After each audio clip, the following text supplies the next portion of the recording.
Assim, foi um tempo meio doido, eu estou tentando me livrar disso. O Jô Soares fez história, né, bicho? Aquele programa dele, talk show. E ele começou aqui, né? Aqui onde? No SBT. Ah, é. Pois é, cara. Que nem a gente na TV Gazeta começou na Manchete.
Olá, boa tarde, seja bem-vindo à programação local da sua TV Rio Branco.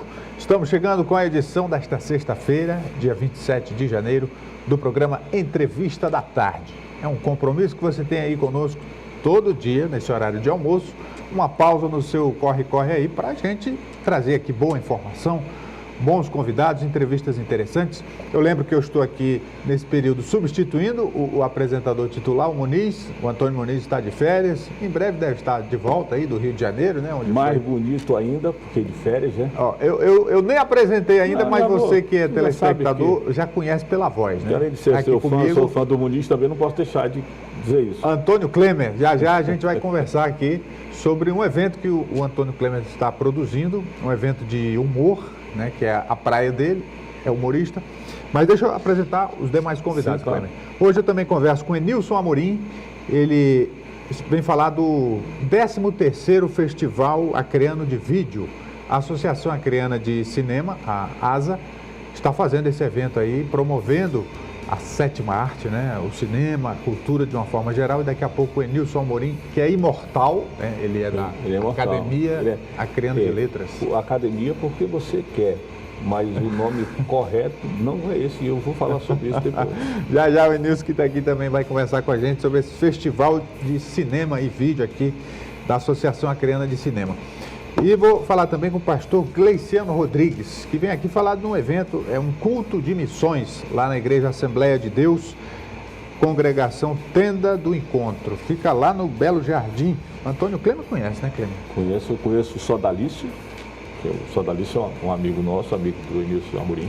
Você sabe que esses imortais, eles não são que nem nós. Vocês são uma panelinha, né? Você não, eu não sou imortal. Eu vivo às beiras da mortalidade todo dia. Mas o Enilson ascendeu ao Sodalício. Né? Então, se você vai a um Sodalício, já foste a um Sodalício? Não. Eu também não. Eu participei de tudo na vida. Mas uma única vez eu fui a um Sodalício.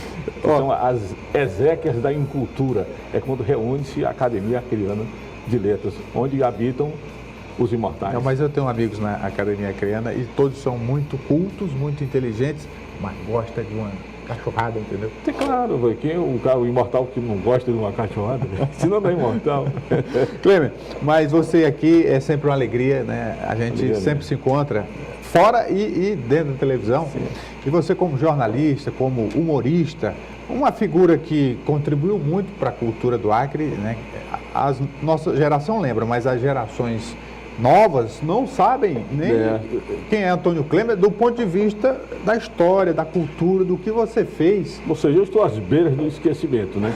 Porque a nossa geração avança no caminho da mortalidade e essa nova ainda, né, ela desviou o foco do olhar dela para outros meios, né, que a gente não necessariamente está ocupando. E eu vejo, por exemplo, no Enilson, uma forma de a gente fazer essa transição, né, da atividade, da ação cultural, da atividade cultural, do patrimônio histórico, ser transferido por outras mídias, porque agora é o pessoal da internet. Antigamente você fazia um cinema, tinha as salas para assistir, que eram os colégios acreano, nunca foi muita coisa, né?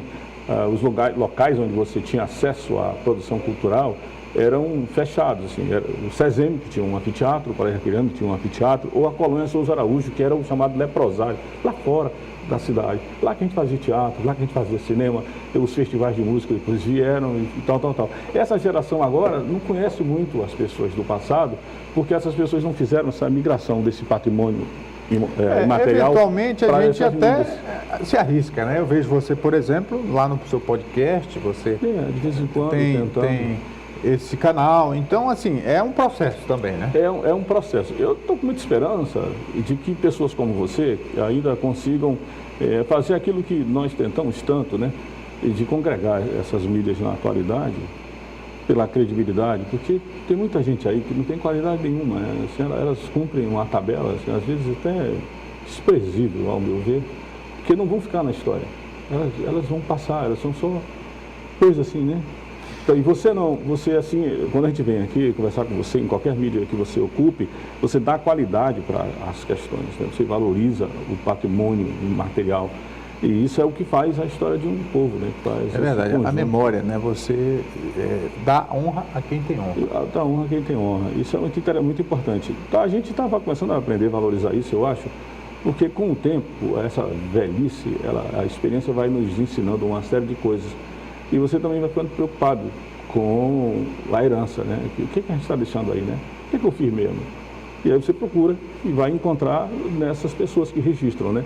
São os jornalistas, que são historiadores sem o diploma de historiadores, que escrevem todos os dias através do trabalho que fazem, quem são as pessoas, o que é que elas fazem, qual é a importância de pessoas que não são necessariamente notórias, mas que têm trabalhos efetivos, né? E eu estava vendo esse negócio do festival de cinema. Você sabia que aqui, nessa televisão, houve o primeiro festival regional de cinema acreano? Que foi você que produziu. Um conjunto de pessoas, né? Eu tive a oportunidade de estar junto com o Adalberto, com o proprietário da televisão e a família dele, que o Narciso Mendes é uma pessoa altamente sensível a essas questões. E ele permitiu, em 88, que a gente fizesse aqui o festival de cinema. Então, nós pegamos aqueles filmes produzidos em forma mais primitiva que dá para fazer, né, para o pessoal da Assassine, e transcodificamos para a linguagem de Umatic e transmitimos pela televisão aos domingos à noite, depois do programa do Silvio Santos e tal. Então, foi um negócio espetacular. Então, assim, isso que a TV Rio Branco fez, ninguém mais fez, nem fará na história do Acre. Então fica esse registro, né, para gerações. Qual o papel da TV Rio Branco na formação da cultura do povo acreano? Eu acho que a TV Rio Branco, agora afiliada à TV Cultura, está absolutamente alinhada na praia com dela. O propósito original, que é divulgar informação relevante, incentivar a cultura. Então, até por isso, também me sinto muito à vontade. Uma das coisas que eu avaliei quando o Narciso me convidou foi isso. Eu disse, nós estamos numa rede, numa bandeira que para nós, Eu ainda não vim para cá bater na porta do Narciso de novo, porque foi a única porta que se abriu para mim quando eu precisei mesmo, aqui há muitos anos atrás, quando eu voltei para o Acre. E aí, nisso eu tenho uma gratidão pelo Narciso, pela família dele, que eu jamais vou esquecer. E não quero que ninguém esqueça perto de mim, porque eu tenho que falar de pessoas que fazem isso, né? Eu preciso que a gente registre o valor das pessoas, mas assim, eu ainda não bati aqui, me deixa eu entrar aí também, porque eu faço outra coisa e eu talvez não conseguiria compatibilizar. Mas a TV Rio Branco com o sinal de TV Cultura era o que a gente estava precisando. Né? Mas vamos falar do presente. Você está aí produzindo um show do Pedro Manso. Pedro Manso é um humorista muito conhecido no Brasil, talvez pelo nome você não lembre, mas pela desenvoltura do palco, a capacidade, ele é muito versátil. Nós falamos em cachorrada, não foi aqui? Foi, cachorrada. Usamos essa expressão, a cachorrada do Pedro Manso. Quando ele não está imitando ninguém, ele está no banheiro. Ele está o tempo inteiro em cachorrada. E ele é um dos maiores imitadores do Brasil. E nós trabalhamos juntos, né? Nós dividimos... Vocês fizeram lá na Record, né? Nós começamos a fazer, na verdade, na CNT. Sim. Né? Na CNT, em participações assim na Rádio Globo, na Rádio Tupi, quando o pessoal convidava, então a gente ia lá, às vezes transmitindo um jogo do Maracanã, eu ia comentar os jogos do Maracanã pela Rádio Tupi e na Rádio Grande Rio. Então o pessoal chamava a gente para fazer imitações. Eu imitava o Agnaldo Timóteo cantando e o Pedro Manso aprendeu a imitar o Agnaldo Timóteo falando. E ele faz bem, né? E ele desenvolveu o Agnaldo. Um dia nós estávamos ensaiando para gravar na Record. E seria o encontro do Agnaldo com o Agnaldo Falso. Esse vídeo está no ar ainda hoje pela Record, no programa do Show do Tom.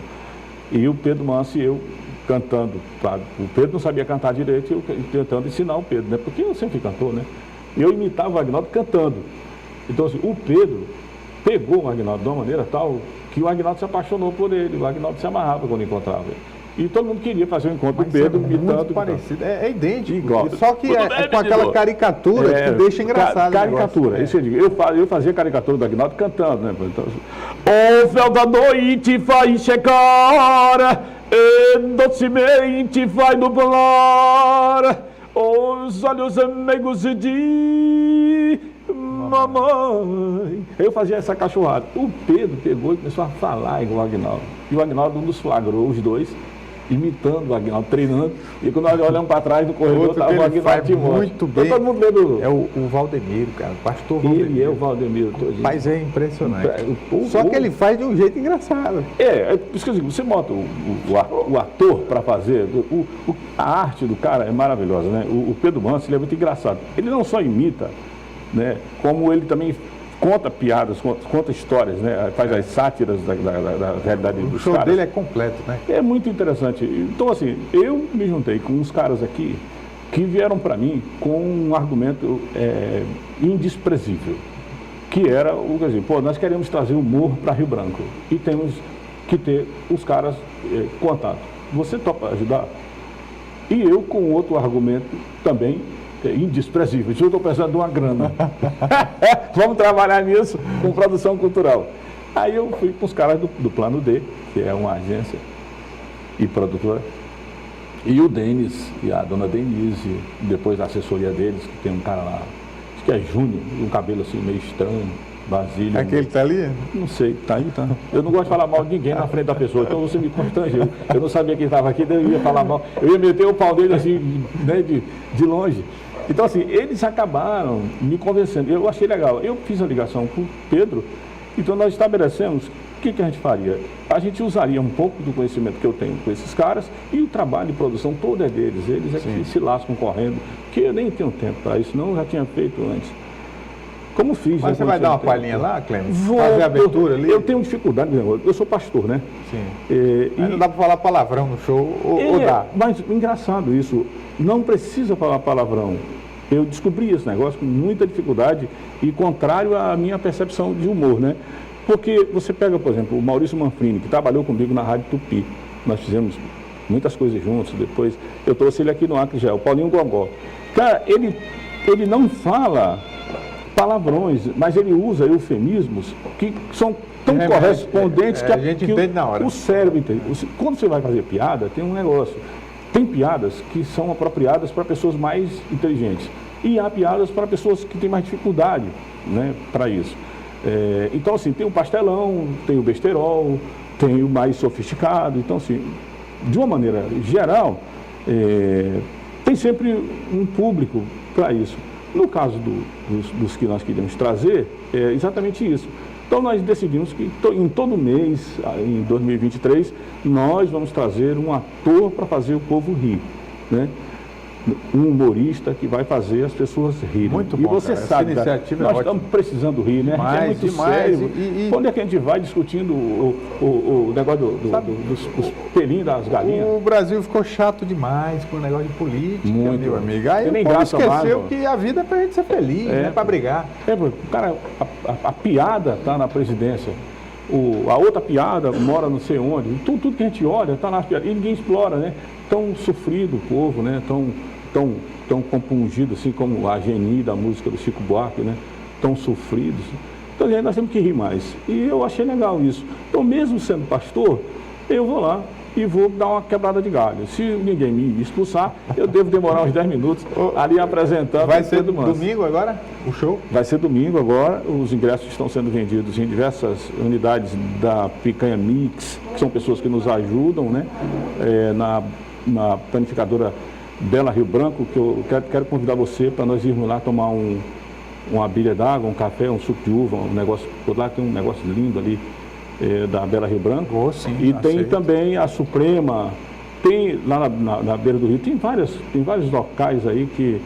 Mas vai vender vendendo. na hora lá também. Vai e na hora também. No Teatro da... Então, assim, nós temos eu vim aqui, inclusive, mostrar para você, nós temos um telefone que tem delivery. Do ingresso. Isso. Liga e vai levar. Porque os caras são profissionais, né? O pessoal do Plano D é uma galera profissional. Então, o que essa gente faz? Eles botam lá. Você telefona para o telefone que está aqui, que um dia, se Deus quiser, eu vou enxergar, porque eu sou muito ruim, ultimamente está pior. É 999 não sei quanto, 7575. Está no teu WhatsApp, o Denis está falando que está no teu WhatsApp. Mas eu ainda enxergo. Então vê aí, tem um telefonezinho aqui. Aí você liga e o não, mas aqui é que está ilegível. Tá. Tão pequeno que ficou borrado. Né? Isso aí muito pequeno, microscópio. Eles não consideram a existência das óticas que patrocinam um programa de televisão e botam esses troços aqui desse tamanho. Então tem. Mas vai ser no teatro. Que entrega. Lá na antiga FAAL. A antiga FAAL, né? Olha, eu vou estar aí, vai precisar tempo de alguém jogar nos caracteres, talvez não dê. 98403-3561 e 992151997. Então tá na Picanha Mix, tá na Bela Rio Branco, tá na HG, que aqui está escuro aqui, eu também não estou enxergando, vamos lascar que eu não consigo enxergar isso, na Ideal e na Suprema Erva Mate, que é um lugar ali maravilhoso, onde você pode tomar um tereré, uma parada toda, e ainda pode pular dentro do rio, e agora cheio, né, pegar um negócio de pelo menos se abraçar com um balseiro daquele. Piranambu, abraçar um balseiro daquele, descer até a Quarta Ponte, Boca do Acre, né? E levando os ingressos do show do Pedro Manso. E domingo à noite, 7 da noite, domingo à noite, começa o Ciribolo lá no Teatro da Uverse, que agora Antônio Klemer faz a abertura, o pré-show. Eu faço a abertura e o Pedro Manso fará a fechadura. Ô Klemer, ontem a gente se cruzou aí no Lava Jato, né? Fui levar meu carro, você foi levar o seu e a gente acabou se encontrando. Aí você me disse o seguinte, que você não é humorista, você é um desistente da seriedade. Desistente da seriedade. E é verdade. Está vendo que a gente começa a falar sério? O humor é o melhor jeito de falar sério. Porque só tem um jeito de você não morrer na realidade atual, principalmente agora. Porque o humor vem do tempo dos reinados do passado, onde o bufão era o cara que exortava os reis, vivia como cortesão e ainda se dava ao luxo de ser um camarada que participava das discussões a respeito de política do rei. Então o bufão era o cara avacalhado que vivia no meio dos sérios dando pitaco na monarquia. E ainda é assim, por exemplo, tem coisas que se você não usar o humor, você vai ter um choque de realidade tão deprimente que você corre o risco de morrer. O Leonel de Moura Brizola celebrou uma frase que ele disse ao Collor de Mello, que resolveu brigar com os humoristas. O Collor de Mello assume o governo como caçador de marajás, lembra? Que foi quem enfrentou a oligarquia, as oligarquias que enfrentou mesmo o... Terminou caçado, né? Isso, porque enfrentou caçado. Os mesmos que agora esse último presidente quis enfrentar. Os supersalários, os que vivem na mordomia das famílias que são donas do Brasil e tal.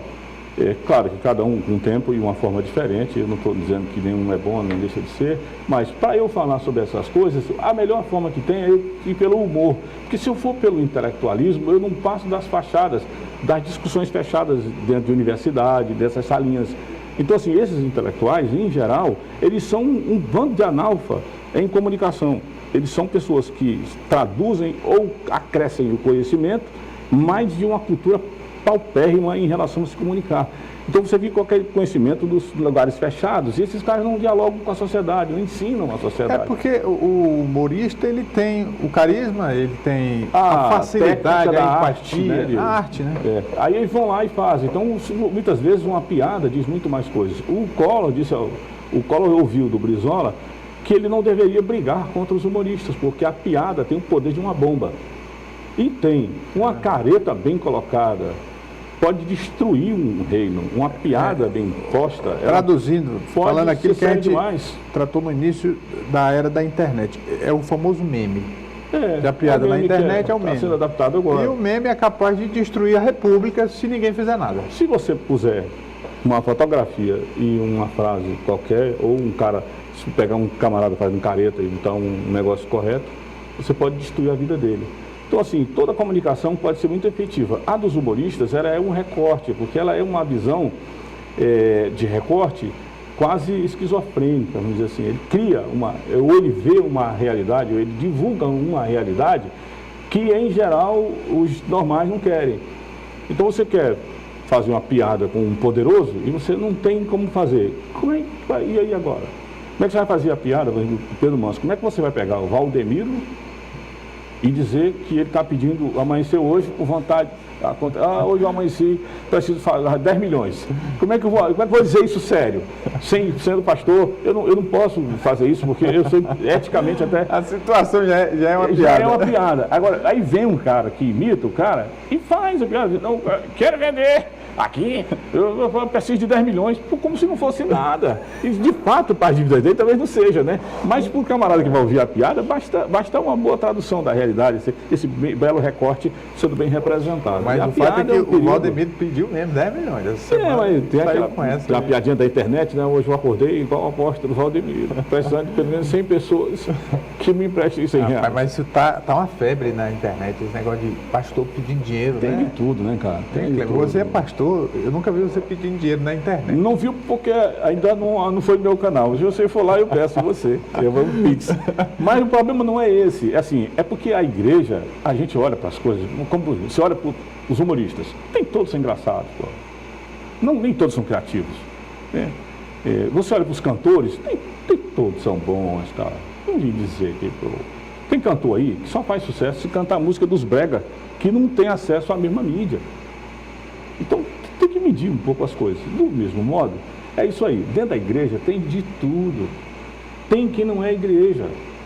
E não é que apareceu agora, é que sempre houve. Sempre esteve lá. E onde tem pessoas, tem incoerência, tem incorreções. Não tem como você juntar a homogeneidade, esperar blocos monolíticos dentro de classes, categorias ou instituições. Tem pessoas boas, pessoas mais em todo canto. A igreja, por exemplo, ela é extremamente respeitada pelos chamados marginais, vamos dizer assim, que as facções criminosas. Cara, da facção só respeita pastores. Aí daqui a pouco tu vê pastores fazendo coisa que aí nem os caras respeitam mais. Por quê? Porque aqueles camaradas que se dizem pastores entraram na igreja para tirar algum proveito que não é legal. Para se discernir isso, é preciso mais do que só ouvir e reproduzir uma fake news. Mais do que reproduzir um simples preconceito em relação à questão ideológica, que é essa questão da religiosidade. Por exemplo, eu digo que não tem povo de religião mais desrespeitado, mais vítima de preconceito no Brasil, por exemplo, do que os evangélicos. Mas os evangélicos são um povo muito diferente. Eles não reagem, os verdadeiros filhos de Deus, os caras que querem mesmo seguir a Jesus, eles não reagem, porque Jesus não reagiu com força, não se vingou.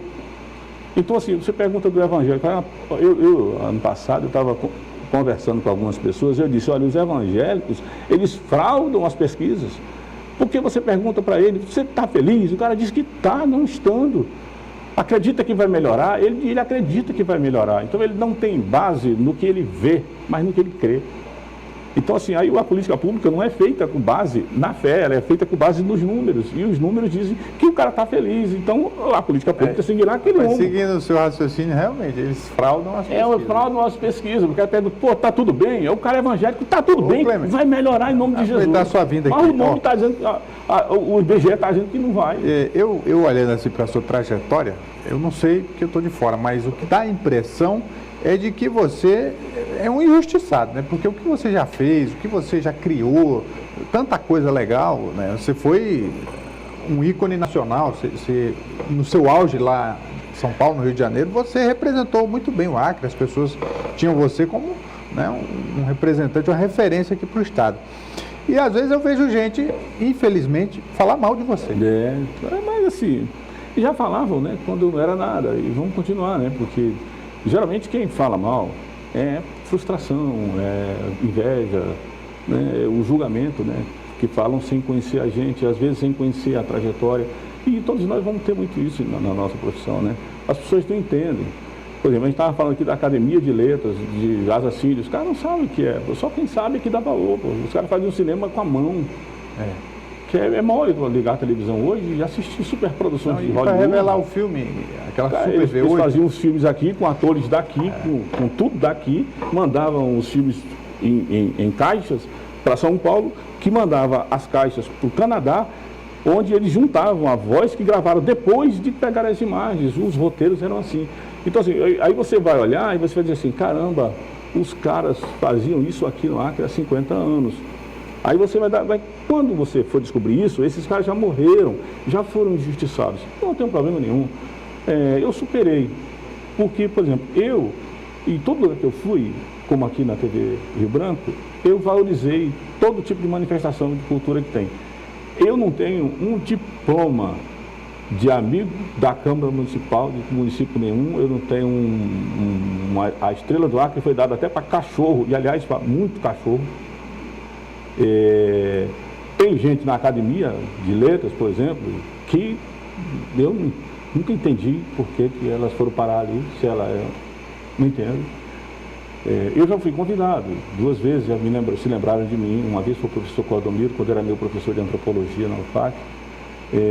Mas assim, eu não estou dizendo que quem está lá não mereça, eu estou dizendo assim, que tem tantas pessoas más, além dessas, que merecem a notoriedade, o reconhecimento, porém não recebem. E elas não receberão, porque nesses lugares não cabe todo mundo, e esses lugares também não são os únicos que podem reconhecer. Talvez o maior reconhecimento seja você andar na rua, de cabeça erguida, e receber um afago, um elogio de uma pessoa que te acha respeitável, criativo, inteligente, ou que de repente te ceda um horário na televisão para você conversar sobre as coisas que nós estamos falando agora. Esse é o melhor reconhecimento. É verdade. Então a gente às vezes quer colocar a vaidade na frente, né? Eu venci isso, graças a Deus. E agora como pastor ainda mais, né? Porque como pastor, eu nem sou notório. As pessoas, eu vou para as igrejas e muita gente acha que eu não sou nem crente, né? Então assim, eu sou pastor por misericórdia absoluta, eu não tenho mérito para isso. Então que mérito teria eu para ser alguma coisa no Acre, né? Tem tanta gente que tem mais mérito do que eu, né? Eu estou vendo agora aí, se você me permite um caso concreto, né? Eu não tenho condições de falar muito sobre isso.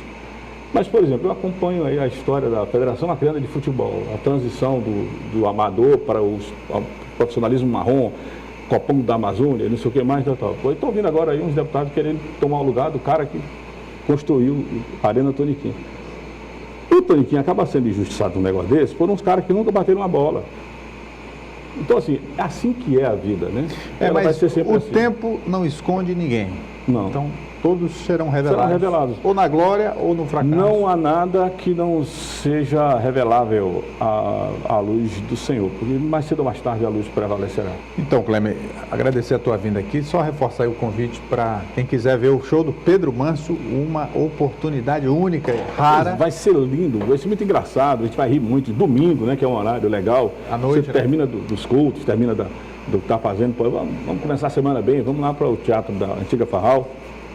Eu queria repetir aqui o telefone, que eu anotei, não sei quanto, 98403 3561. E aquele não sei quanto, 12, não sei quanto, 7575.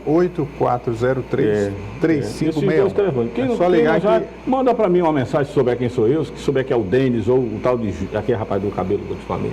Esse cabelo assim. Está ali, ele está muito feliz com...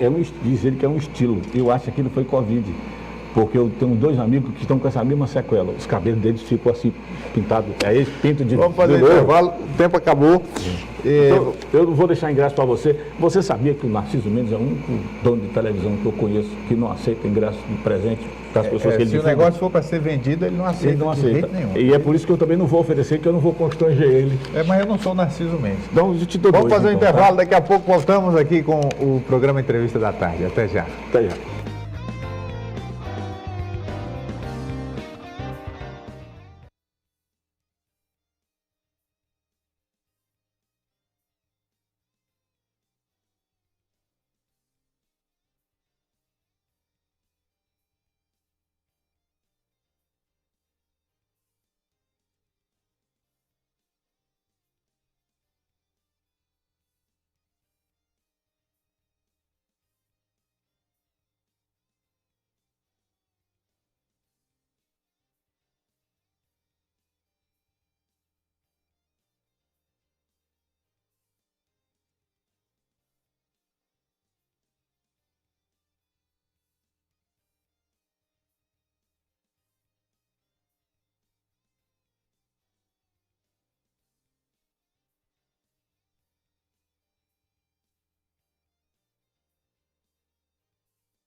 Segunda depois.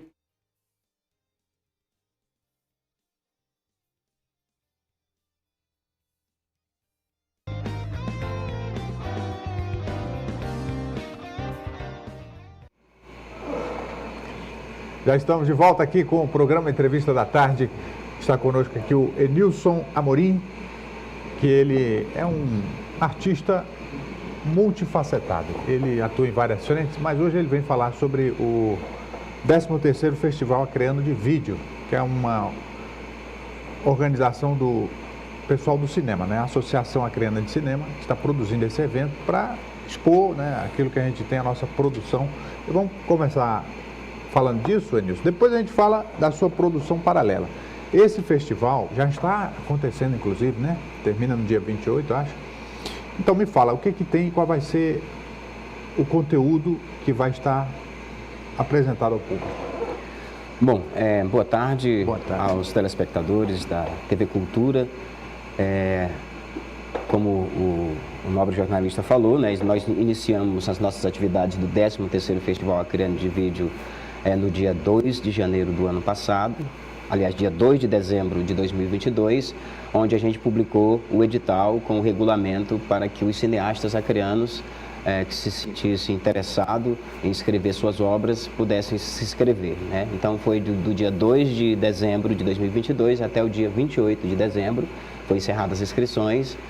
Nós tivemos cerca de 50 curtas metragens e documentários escritos e foi filtrado pela nossa comissão, né, que fez a avaliação, 15 curtas-metragens para ser exibido no 13º Festival Acreano de Vídeo. Nós iniciamos as nossas atividades propriamente dita no dia 25, agora, né, na quinta-feira. Na quinta-feira. E nós estamos, aliás, na quarta-feira, desculpe, dia 25, quarta-feira. E seguimos as nossas programações no dia 26, né, 27 hoje. E vamos finalizar, né, com uma programação de encerramento no dia 28, sábado. Amanhã, nós estamos amanhã, né, lá na Filmoteca da Biblioteca Pública. São cineastas novos, porque o propósito e o objetivo do projeto é também descobrir novos talentos, né? Então, esses cineastas que já têm um renome, tá certo? Eles também puderam se inscrever, mas a prioridade era para cineastas que estão adentrando ainda no audiovisual, né, que estão fazendo experimentos também, e uma oportunidade não só para divulgar o trabalho desses cineastas, mas também como a prioridade de valorizar os trabalhos deles, até porque cada cineasta vai receber um cachê de R$ 1.200 pela exibição de seus filmes. Todos os 15 que foram selecionados? Todos os 15 Legal. receberão um cachê de R$ 1.200. Como é que você está vendo a qualidade do nosso cinema, a produção do Acre? Que tipo de conteúdo, qual é o perfil dessa nova geração que está entrando no cinema?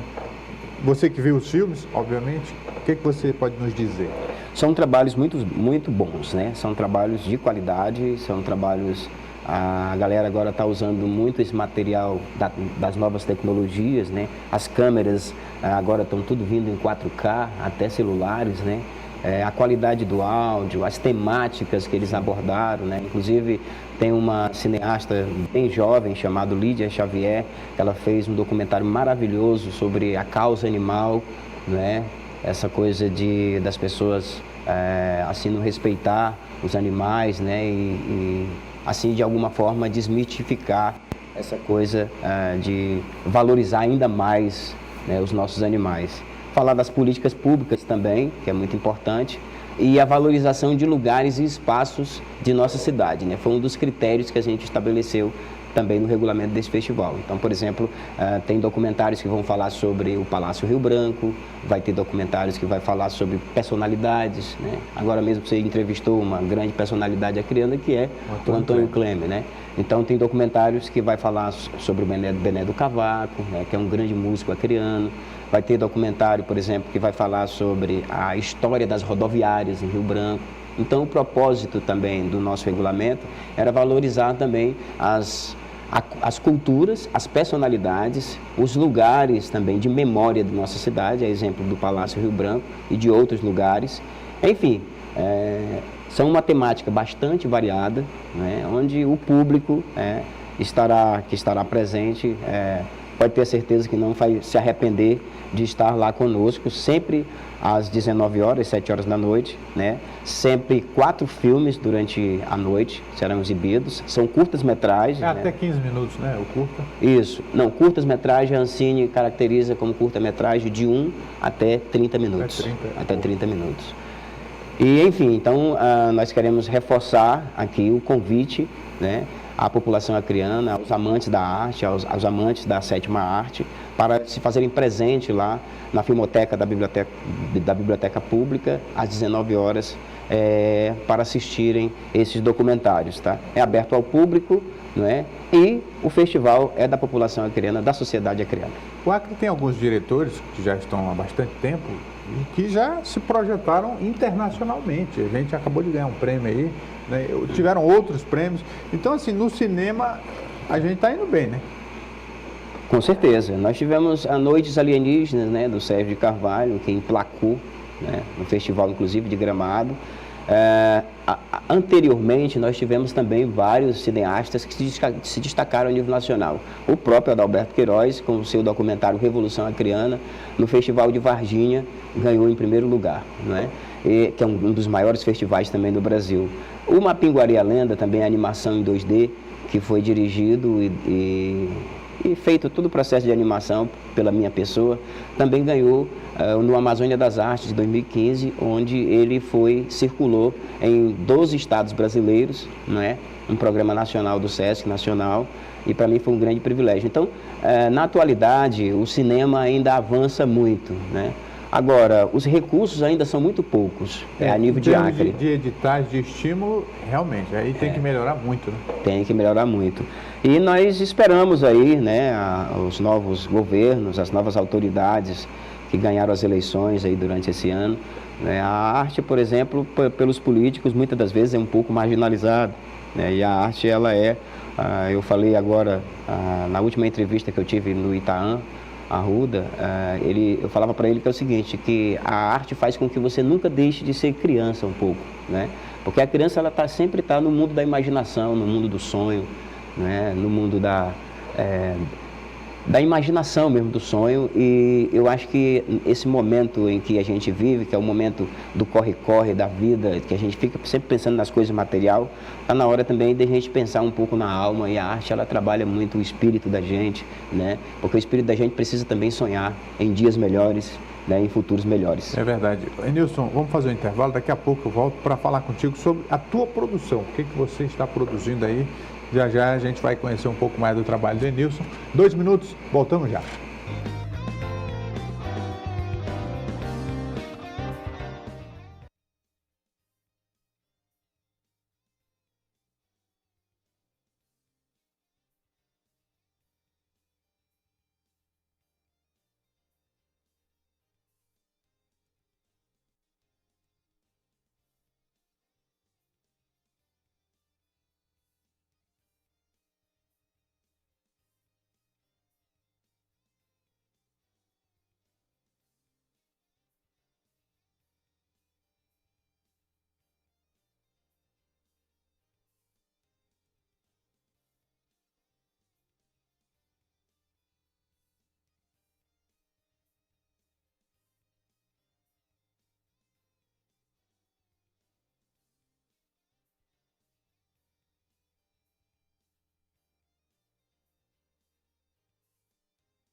De volta aqui com o programa Entrevista da Tarde, conversando com o Enilson Amorim, artista, que veio falar do Festival de Cinema, o Festival de Vídeo da Asacine, que está terminando amanhã, mas o Enilson ele também tem produções, né? Por exemplo, você fez esse livro que você citou aí, né? O Mapinguari, você desenha também.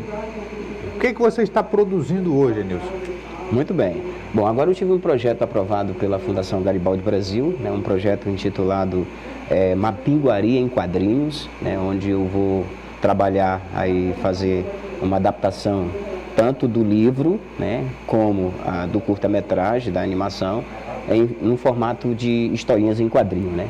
É uma novidade, né, eu não conheço nenhum desenhista que trabalhou ainda a história em quadrinho do Mapinguari. É um Mapinguari também bastante infantilizado, né, próprio para criança e tudo. E as temáticas mesmo de preservação ambiental, dos cuidados com a natureza, né, com o meio ambiente, né, porque afinal de contas nós precisamos preservar, sim, continuar preservando as nossas florestas, claro, de uma forma racional, não para transformá-la também num santuário ecológico, mas acreditamos ainda que essa linguagem da arte, ela permite também a gente trabalhar essa coisa da educação ambiental, né. E, enfim, o Mapinguari em quadrinhos será lançado aí em breves meses e eu, com certeza, se você me der a oportunidade, se a emissora me der a oportunidade, eu voltarei aqui para a gente falar um pouco sobre o material que já está sendo concluído. Você também faz parte da Academia Acreana de Letras, né? Quais são suas obras? O que você tem hoje tem alguma coisa em fase de produção? Não digo esse voltado para o público infantil, mas um livro de, não sei, de repente um romance, poesia? Certo.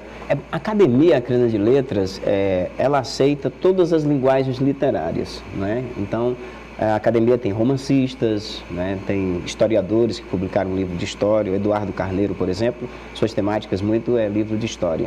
E eu, no caso, me especializei em literatura infantil, né? Então, eu publiquei o primeiro livro publicado. Na verdade, eu participei de várias publicações como ilustrador, né, às vezes diagramador. Que eu fazia um programa em outra emissora e você foi lá várias vezes divulgar esse seu trabalho. Isso. E aí, depois eu digo, bom, vou escrever o meu próprio livro, né? Porque eu trabalhava aqui no jornal Rio Branco, e aí todo mundo falava, Nilson, o teu traço é muito infantil, lembra muito os desenhos do Maurício, do Ziraldo e tal, na redação do jornal aqui do jornal Rio Branco. E eu falei, rapaz, se um dia eu tiver a oportunidade, eu vou escrever alguma coisa infantil. Como eu andava muito com o Hélio Melo, eu fazia exposição de pintura, ele era meu companheiro dessa lida das artes plásticas, e aí eu ouvia muito ele contar essas lendas da Amazônia, Mapinguari, Curupira, né? É o seguinte, Boto Rosa, essas lendas, né, da Amazônia, a Cobra Grande, enfim. E aí eu disse, não, eu vou transformar isso e adaptar isso para uma literatura infantil. Então, o primeiro livro que eu publiquei de lendas do nosso folclore foi o Mapinguari, a Lenda. Depois eu sigo escrevendo Abelardo e o Curupira, que é o encontro de um seringueiro com esse personagem chamado Curupira. Depois eu escrevo Clarinha e o Boto. Depois eu escrevo O Canto do Irapuru. E recentemente eu lancei A Lenda da Cobra Grande, que narra essa lenda do nosso folclore ali perto ali da Gamileira, né? Dos contos e tal, dos nossos pais, dos nossos antepassados. Na verdade, o meu objetivo primordial foi tentar resgatar essas lendas regionais, né? E adaptá-las e aplicá-las ao público infantil. Já teve várias escolas que adotaram meus livros, não é? E pintou a oportunidade de eu me candidatar para ser membro da Academia Acreana de Letras. Eu perdi a eleição a primeira vez, depois me candidatei a segunda vez, né? Porque a academia agora a pessoa não é convidada, né? Na época, o Antônio Clima até citou aqui, na época dele a pessoa era convidada. Agora é lançado um edital, a presidente da academia lança um edital e qualquer escritor de qualquer linguagem, de qualquer ramificação literária, ele pode se inscrever sem nenhum problema, desde que ele se inscreva e leve os seus devidos documentos de acordo com o edital, para que sua candidatura seja efetivamente homologada e ele concorra realmente ao pleito. Vocês estão se reunindo, tem uma frequência? Como é que é o trabalho na academia? Olha, durante a pandemia, nós estávamos fazendo as chamadas palestras pelo canal da Academia Acreana de Letras, né? A entidade tem um canal no YouTube e a gente fazia essas transmissões de palestras variadas, né? Desde a questão da preservação dos rios e mananciais de água, né? Por membros da academia que se especializaram nessas temáticas, né? Tanto a questão da parte da história, da parte geográfica. E após a pandemia, nós retomamos nossas atividades de maneira presencial, né? Mas ainda um pouco restritiva, porque existe vários membros da academia que já estão bem idosos, não é? Com bastante cuidado e tudo. Recentemente nós tivemos uma eleição, né, que foi eleito porque a atual presidente é a doutora Luísa Galvão Lessa Kalberg, que fez um excelente trabalho durante a sua gestão na Academia Acreana de Letras, deu um renovo na Academia Acreana de Letras, né?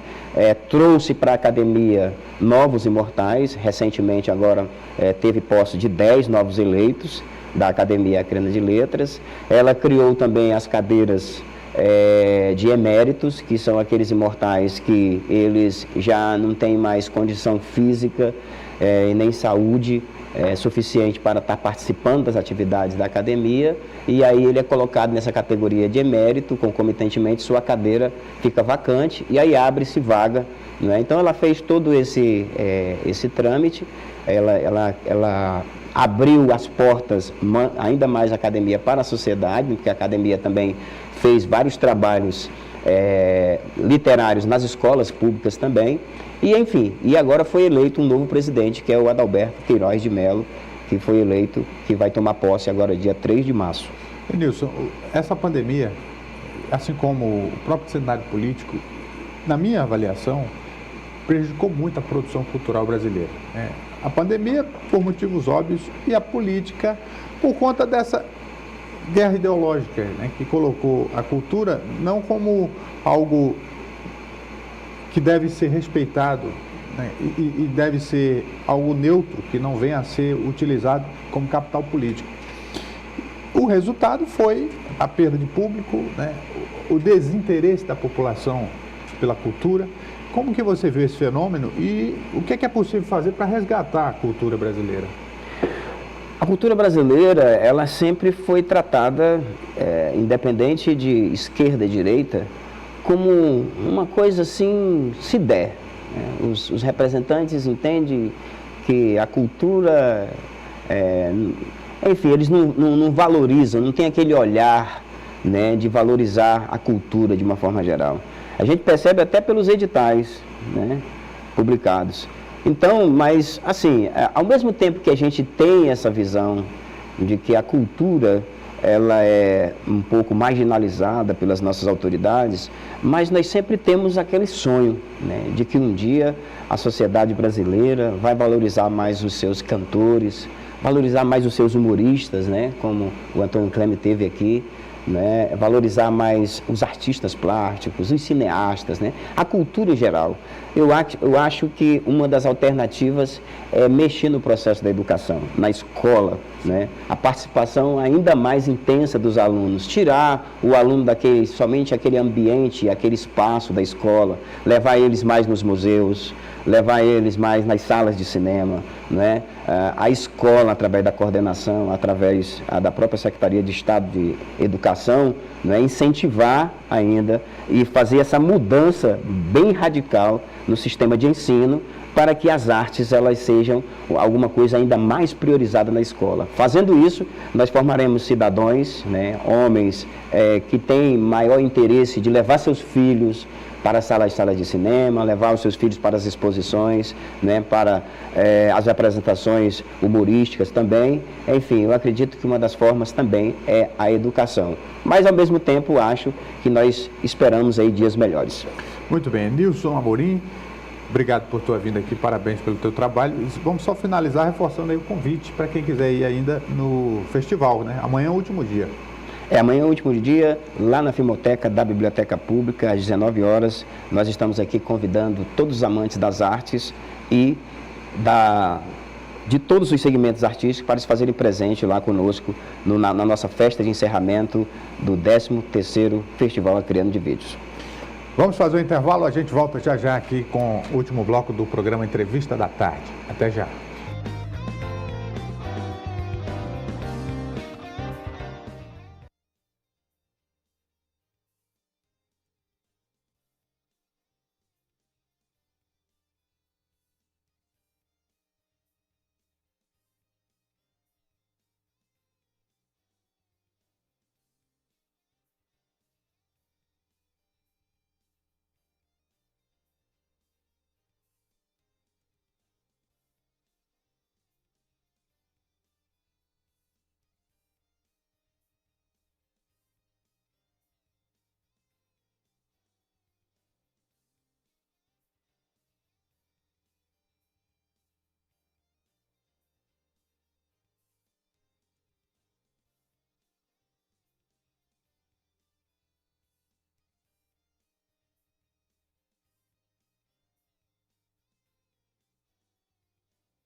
Já de volta aqui com o programa Entrevista da Tarde, está comigo aqui o pastor Gleiciano Rodrigues, da Assembleia de Deus, lá na congregação Tenda do Encontro. Fica lá no Belo Jardim. E eles vão fazer um culto especial, né? Um culto de missões, amanhã, sábado à noite. E vem aqui falar sobre esse evento, falar também de um trabalho social que eles fazem lá na região. Boa tarde, pastor, seja bem-vindo. Boa tarde, Rogério. Eu quero agradecer a oportunidade de estar aqui, né? Louvar a Deus porque aqui eu trabalhei também, né? Meu pai trabalhou aqui muitos anos e retornamos aqui a casa agora. É familiar o ambiente, né? É familiar. Eu sou o pastor presidente da Assembleia de Deus Missionário da Última Hora. Esse culto de missão ele vai estar acontecendo numa congregação nossa lá no Belo Jardim, na Tenda do Encontro, no ramal São José. A questão isso é uma ação missionária, né? Sim. Nesse exato momento agora tenho equipes recolhendo alimentos para que amanhã a gente possa sortear. E amanhã nós vamos fazer um trabalho de evangelismo, vamos armar uma tenda, vamos atender, vamos orar, vamos distribuir sacolões e vamos fazer visita em casas. Sim. Né? Pastor, a Igreja Missionários da Última Hora, ela é de qual Assembleia de Deus, né? Assim, em termos de instituição, né? Porque tem a convenção, aí tem a de Rio Branco. Nossa convenção é lá no Pará, na Altamira, no Pará. Nosso presidente, pastor Inel Arruda de Carvalho, né? E nós abrimos aqui ela no ano de 2022, em 21 de fevereiro. Sim. Então vai fazer um ano. Aí nós temos nossa sede ali na Nova Estação, na Rua América, 396. Nossos cultos lá é quinta e domingo. Aí nós temos a congregação Tenda do Encontro, que é onde está tendo o evento. Esse evento. E temos também uma congregação lá no Ramal do Escondido. Lá é mais uma ajuda missionária que a gente dá para um pastor ir auxiliar nos cultos lá. Pastor, as igrejas, de uma forma geral, elas estão começando a se mobilizar nas causas sociais, né? Não apenas na questão espiritual, de orientar as pessoas, de buscar levar as pessoas a Deus, mas fazer alguma coisa de prático, por exemplo, para quem passa necessidade, para quem precisa de um prato de comida, uma assistência social. Então, essa mudança no comportamento das igrejas é também uma mudança da visão dos líderes. Como é que o senhor vê esse desafio de sair, né, da palavra e ir arregaçar a manga e tentar ajudar o próximo? Na realidade, eu já sou pastor há 10 anos e nós fazemos esse trabalho já muito mais forte, né? Eu costumo dizer que quem fala do Evangelho não conhece o verdadeiro Evangelho, porque o verdadeiro Evangelho é isso. Eu não posso chegar numa casa apenas orar, tendo que a família está com fome, né? Eu era pastor na igreja lá no Montaís, quando eu estava dirigindo um culto, uma irmã chamando assim, e aí eu fui lá e disse, não tem aquele seu obreirozinho de 10 anos, ele está com 2 dias sem comer, por isso que ele não vem pro culto. E aí eu terminei o culto rápido, eu peguei tudo que entrou na igreja e fiz uma feira de 200 e pouco, levei. Naquele tempo era 2011, era muito dinheiro. E aí eu levei lá. Quando eu cheguei lá, a família dele era toda do candomblé, mas isso aí não importa, né? E aí tinha mesmo esse receio deles me encontrar, falar comigo. Eu bati palma e disse, eu tinha uma visita a fazer com o Mateus e fazer tempo e eu aproveitei agora. Eu entrei, quando eu entrei, os irmãos deles só focavam na caixa, porque sabiam que tinha comida. Eu disse, olha, eu vim aqui deixar aqui um alimento para vocês. Aí eu fiz uma oração bem rápida mesmo, porque eles queriam comer, não era oração. Sim. Né? E quando eu saí, a mulher disse assim, a hora que você quiser fazer um culto na minha casa, eu faço. Então, assim, quebrou toda aquela rixa que tinha, né, dos evangelhos. E eu faço esse trabalho há muito tempo, esse trabalho, ação solidária, dia do abraço. Tem uns anjos missionários que a gente sai à noite dando cobertor, cortando cabelo. Só que assim, a gente nunca divulgou muito, né? Que é um também, trabalho mais assim... Exatamente, o que eu penso também que é o seguinte, quando você faz e faz questão de publicizar, de chamar atenção e tal, eu vejo que aquilo ali não é uma coisa espontânea, não é uma coisa de coração, você faz com interesse, com objetivo de mais na frente, de alguma forma, obter alguma vantagem. Não que isso tire completamente o mérito, né? Porque quem recebeu um prato de comida satisfez a sua necessidade. Mas eu acho que diante de Deus, né, você deve fazer de coração. É porque, assim, é uma situação muito crítica, né? Tu chega uma pessoa que está morando na rua, ele não nasceu na rua, ele tem família, tem identidade, mas por algum motivo ele caiu na situação que não cabe a nós julgar. Exatamente. Né? Então tu vai expor um cidadão desse, né? Eu acho assim muito, não acho legal. Né? Então assim, nós fazemos muito trabalho assim, e atendimento, eu saio daqui, daqui a pouco vou atender uma jovem, está precisando de oração, assim, está um momento difícil. Então assim, o evangelho ele é muito mais profundo do que a gente conhece, né? Tipo esse trabalho missionário que a gente está fazendo aqui, é um trabalho que nós vamos amanhã abençoar. Eu tenho um trabalho também, Rogério, que é o bingo solidário. O recado brinde com os amigos, televisão, geladeira. E aí eu vou para um bairro e digo cartela grátis. Só para abençoar a pessoa. Teve situação lá no bairro da Paz que uma mulher veio de longe. O sonho dela era ganhar uma máquina de lavar, ela ganhou. Com a cartela de graça.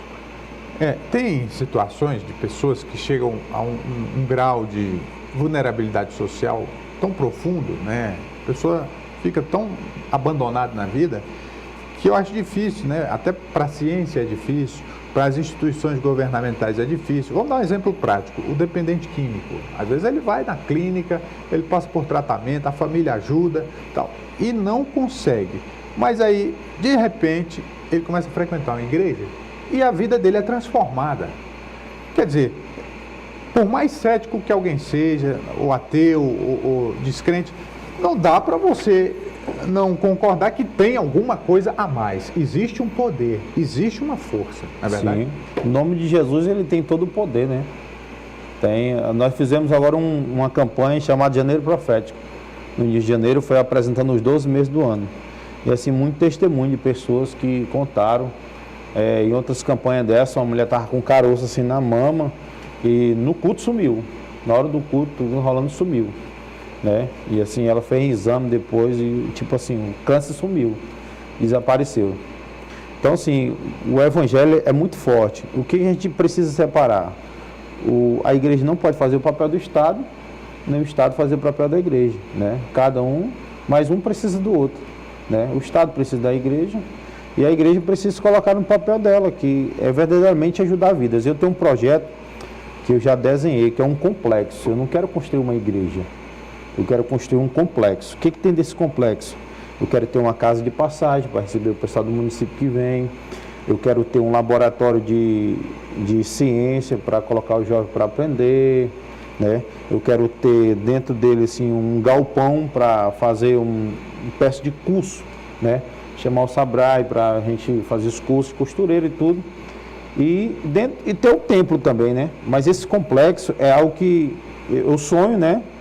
Porque para mim construir uma igreja é fácil, né? Mas eu quero muito mais além. Quero ganhar o jovem, profissionalizar e lançar no mercado de trabalho. Sei que não é muito o papel da igreja, mas é uma visão minha. O papel da igreja, desde que seja dentro da lei e moralmente aceitável, eu acho que a igreja pode sim dar uma contribuição enorme à sociedade, né? E até deve, porque diante do caos que a gente vê em algumas questões, sem ninguém dar um passo à frente, eu acho que a igreja pode assumir essa responsabilidade sim. Os romanos acreditam que nós estamos dentro de um veículo descendo ladeira abaixo desgovernado, ou seja, a tendência é cada dia piorar. Né? Aí assim, cada um fazer a sua parte, né? Eu acho que é a única forma de salvar.